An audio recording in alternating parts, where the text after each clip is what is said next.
before Howard Schultz, the man who would one day build the Starbucks empire.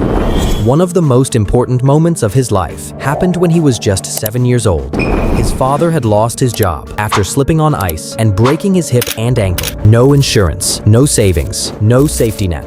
Just the grim reality of a family struggling to stay afloat. Years later, Howard would be a billionaire, reshaping not only the coffee industry, but influencing entire markets far beyond it. To understand how one small coffee shop became a global powerhouse, we have to follow Starbucks on a journey unlike anything you've seen. It begins in the 1960s. A man named Gordon Bowker travels to Europe. In a Roman cafe, he tastes a cappuccino so rich, so complex, it changes his view of coffee forever. Back home in America, most people were drinking cheap instant coffee. So Gordon shares his experience with two friends.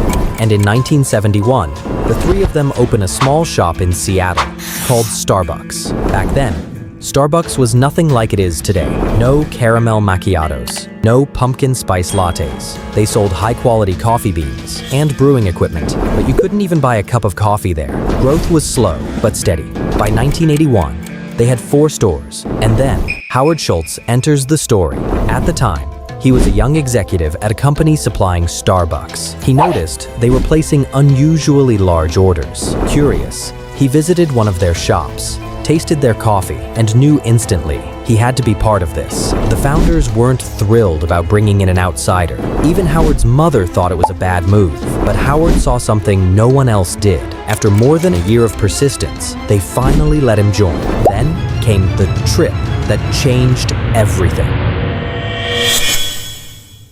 In Milan, Howard saw cafes alive with conversation. Baristas who knew customers by name. Coffee. That wasn't just a drink, but an experience. A third place between home and work. Howard wanted to bring that to America. The founders said no. They sold beans, not coffee drinks. Frustrated, Howard left in 1985 to start his own Italian-style coffee shop, Il Giornale. It wasn't easy. Hundreds of investors turned him down. They laughed. Americans would never pay $3 for a cup of coffee. But Howard didn't quit. And in 1987, fate opened a door. The Starbucks founders decided to sell. Howard had the first chance to buy. When a rival tried to cut him out, an unlikely ally, Bill Gates's father, stepped in, convincing them to back off.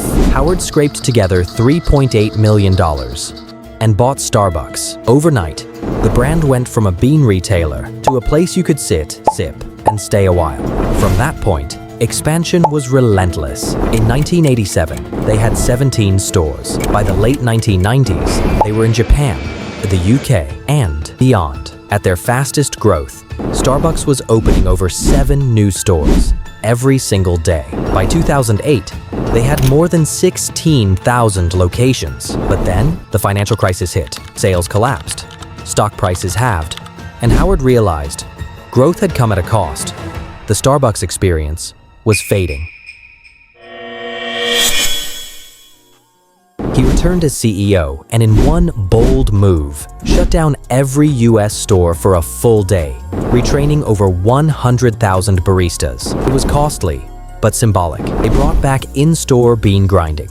They removed automated espresso machines. They put craft and connection back at the center. It worked.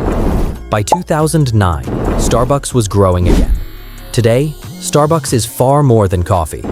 They've mastered real estate strategy, often choosing locations that increase nearby property values.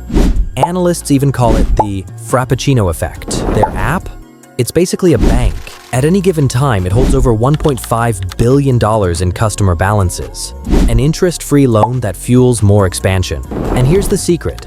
While 74% of sales are beverages, many aren't even coffee, because Starbucks' real product isn't the drink, it's the experience. The reason they succeeded, while countless cafes with good coffee failed, is because Howard Schultz didn't just sell coffee.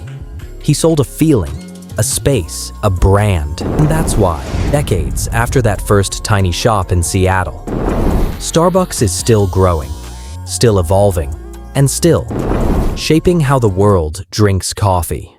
Subscribe.